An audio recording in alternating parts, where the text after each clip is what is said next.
Hello， 大家好，今天我们要教你如何轻松减少掉发。这个影片呢，其实我们筹备了很久，将近2个月。这是我们的实验成果，看得出来哪一边的头发比较多吗？我的朋友都说蛮明显的，我不晓得镜头前有没有很明显，应该是这边看起来比较多，对吧？这个是我每次洗澡掉的头发累积起来的量。我是2天洗1次头，然后这是总共11天的量。那你可以看到这边的掉发明显是比这边少非常多的齁。我们算了一下，总共减少了 43%。那这个方法也很简单，我没有做任何生活习惯上的改变。就是装了一个这个东西呢，是一个莲蓬头前面的滤水器，就有点像是我们在美国喝水之前都会稍微过滤一下嘛，对不对？那这个东西是专门装在莲蓬头前面的。那它的安装也非常的简单，你不用什么特殊的工具，把它拿到水龙头下冲一冲，让它本身的 filter 可以得到充分的湿润。接着呢，把你的莲蓬头拆下来，先把这个 filter 装上去，再把你原本的莲蓬头装回去就可以了。实际上没有什么太大的改变，除非你家的莲蓬头设计非常的特别，不然应该都可以装这个啦。那这个牌子呢，是我在 Amazon 上面随便买的，一个大概30几块吧。那你可以买你自己喜欢的品牌试试看，这是我们第一个尝试的牌子。那如你所见，真的出乎意料，非常有效。因为我们为了做这个实验啊，每次我洗完头之后，我们真的是一根一根去算那些头发齁。在装 filter 之前，每天都会掉30几根，有的时候甚至掉到60几根。但是等我们装了 filter 之后，每天数起来大概都是什么18、19，偶尔超过20，有一天有到33，但几乎都非常的少，效果真的非常的明显。本来我觉得应该要装了 filter 之后，可能用个10天半个月才会显现出效果，但没有欸。我们长头发的女生洗头的时候都有很多头发留在手指上嘛，有没有？我换 filter 的第1天就明显感觉到手指上的那些头发变得很少，而且不只是掉发减少，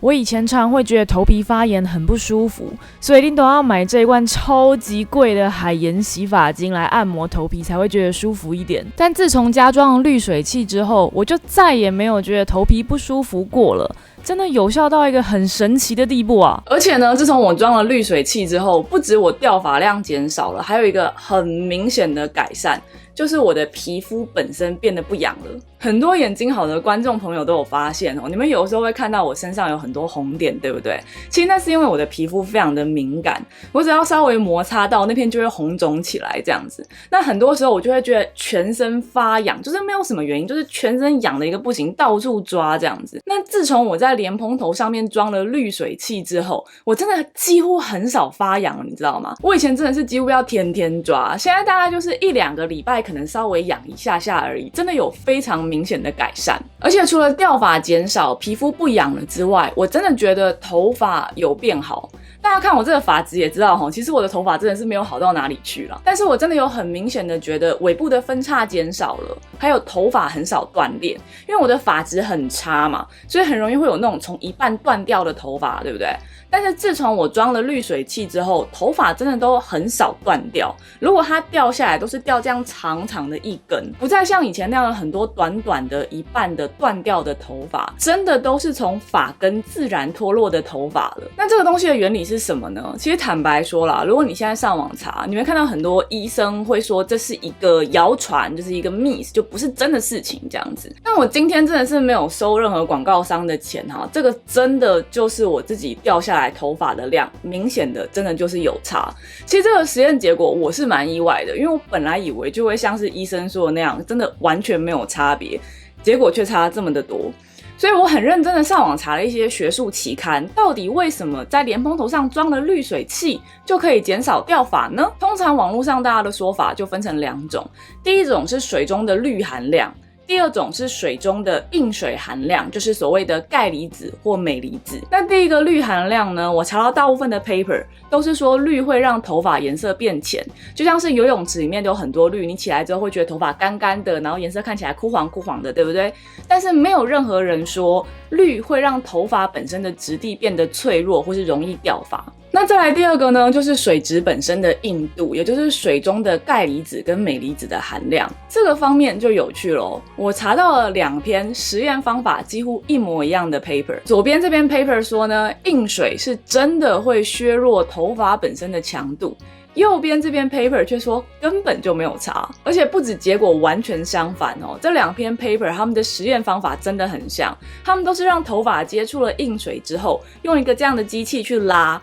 看看头发本身的强度有没有变化，结果居然做出了完全不同的结果。就很像是我之前跟大家讲的，有的时候科学真的没有办法给我们全部的答案，所以像这样的情况，原则上2篇 paper 我都相信是真的，所以会出现像这样完全不同的实验结果，就是代表说一定还有什么元素是我们不知道的，有可能是因为每个人的头发不一样，也有可能是因为水中还有除了硬水之外的影响因素，但我们不清楚。无论如何呢，硬水到底对头发的发质有没有影响，现在真的是没有办法做科学的结论了。但是有一件事情是确定的，就是硬水会让你的肥皂洗不干净，钙离子或镁离子很容易让你身上的这些肥皂啊、洗发精啊洗不干净，就会在你的身上跟头皮上形成一个皂垢。那很多人认为呢，这些皂垢可能就是让你皮肤发痒觉得不舒服，或是让你的毛孔堵塞而导致头发掉发的原因之一。所以现在很多人会推广 poo free， 就是不要用那么多洗发精，有没有？也是类似的原理，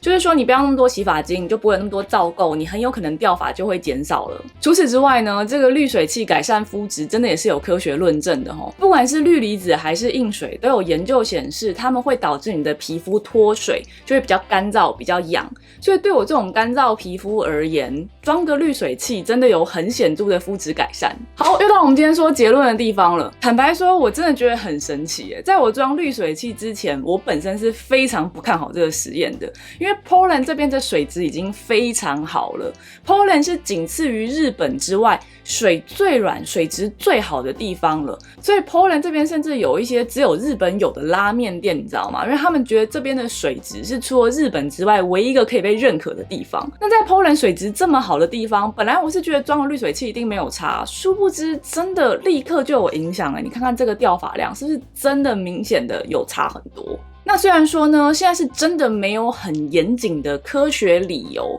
可以去证明为什么滤水器这么的有效，但坦白说啦，这个东西也就大概$30-40美金，真的不太贵，安装起来也很方便，所以我是觉得如果你有这种掉发啊、皮肤上的困扰，你装一个尝试看看，损失也不大。但坦白说，真的不是每个人都有用，我推荐朋友用了之后，有人也是说哇，立刻就有改善，但有些人呢，可能因为本身有压力或是荷尔蒙的因素的掉发，那种比较生理性的原因呢，就没有办法因为装一个 filter 就有显著的改善哦。只是如果你有掉发的困扰，我是真的觉得买一个来装装看没有什么坏处啦。而且其实你看我这个发量啊，坦白说我是真的不怕掉头发啦，我是巴不得头发少一点。但是说实在的，因为头发长又头发多，真的每天地上到处都是头发，真的很烦，你知道吗？自从我装这个滤水器之后，真的觉得这个问题有显著的改善。以前只要1个礼拜不吸地板，就觉得地上到处都是毛，现在可以拖到大概2个礼拜再吸，还不会有太大的感觉，所以真的还蛮不错的。但是我真的要强调哈，并不是每个人用的都是有效果，所以你用了之后到底是有效还是没效，拜托留言告诉我，我真的蛮好奇的。因为学术上找不到显著的理由，医生都说是迷思，但是我用了真的就有差，真的就有差，对吧？好，我们今天就到这边，我希望这个影片有帮助到你，喜欢的话麻烦订阅我的频道，帮我按赞分享，给我一点鼓励，我们下次再见，拜拜。